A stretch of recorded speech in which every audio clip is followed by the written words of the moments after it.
In the heart of the western suburbs of Sydney is a multicultural girls' high school with over 89% of students coming from a culturally and linguistically diverse community. The school has students from about 62 different countries, with over 50 languages being spoken by students and their families. Aboriginal students account for 2.2% of the school's population. Therefore, the school community is committed to working together through innovation and excellence to make learning accessible to everyone. One of the ways in which teachers assess if this is achieved is through formative assessment. The main aim of formative assessment is to monitor student learning, to provide ongoing feedback that can be used by teachers to improve their teaching and by students to improve their learning. More specifically, formative assessments help students identify their strengths and weaknesses and target areas that they need to work on. Some examples of formative assessment include in-class discussion, concept maps in class to represent students' understanding of the topic, providing early feedback to students, informal presentations by students. Personally, I have found that formative assessment is vital in the classroom, as it indicates if the teacher has been able to deliver the content in a manner in which the students can understand.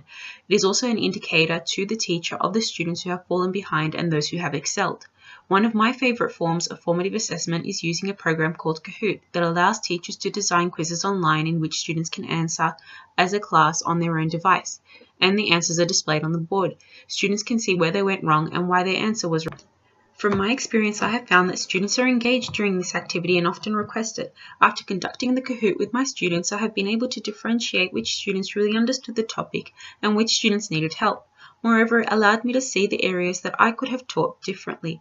It is a resource that my students and I enjoy using. It is a form of formative assessment that I encourage others to use.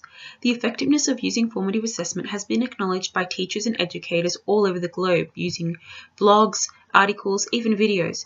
However, it is not propagated to the same extent in the literature. This is due to the limited body of scientifically based empirical evidence that exists to support that formative assessment directly contributes to positive educational outcomes. The effectiveness of formative assessment is difficult to measure, as there are so many different ways to apply formative assessment in the classroom. Moreover, there are no agreed guidelines to the methodological approaches of formative assessment, increasing the difficulty of measuring its effectiveness.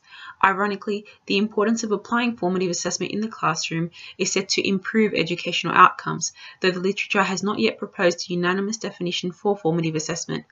However, the literature is in agreement that the use of formative assessment infused with new instruction and pedagogical practice has reflected an increase in student engagement and improved student learning. The most recent publications on this matter demonstrate that formative assessment can be utilized better with the implementation of technology and access to online resources. ELSA in 2016 implemented a case study involving the use of a newly designed program called TRACE, which creates an online learning platform that regulates different applications of formative assessment so that students and teachers may receive direct feedback from their teaching and learning. Similarly, Maya et al. 2016 designed a study that assessed the responsiveness of feedback provided to students through formative assessments conducted using technology. The inclusion of technology to conduct formative assessment showed responsiveness of students regarding feedback. However, it did not demonstrate the success of students' learning. It is evident that the literature is still developing in this area and will continue to develop, in particular with the infiltration of accessibility to technology in schools. A teaching approach or strategy that has been adopted in Lively Girls High School to conduct formative assessment is the TPAC model for teaching and learning. This model is based on 3 primary components: content knowledge, technology, and pedagogy. For example, in a Year 9 class at Lively Girls High School, students were learning about different systems of the body, such as the digestive system. That is the content knowledge that is initially derived from the syllabus. For this area of learning, the students were divided into groups of 4 and were given the task of presenting a 2-minute video in which they would present the primary points of the system they were assigned.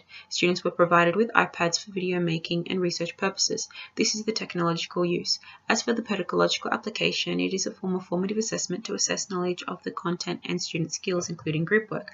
Moreover, the activity is strongly based on student-centered learning, allowing students to take charge of their learning.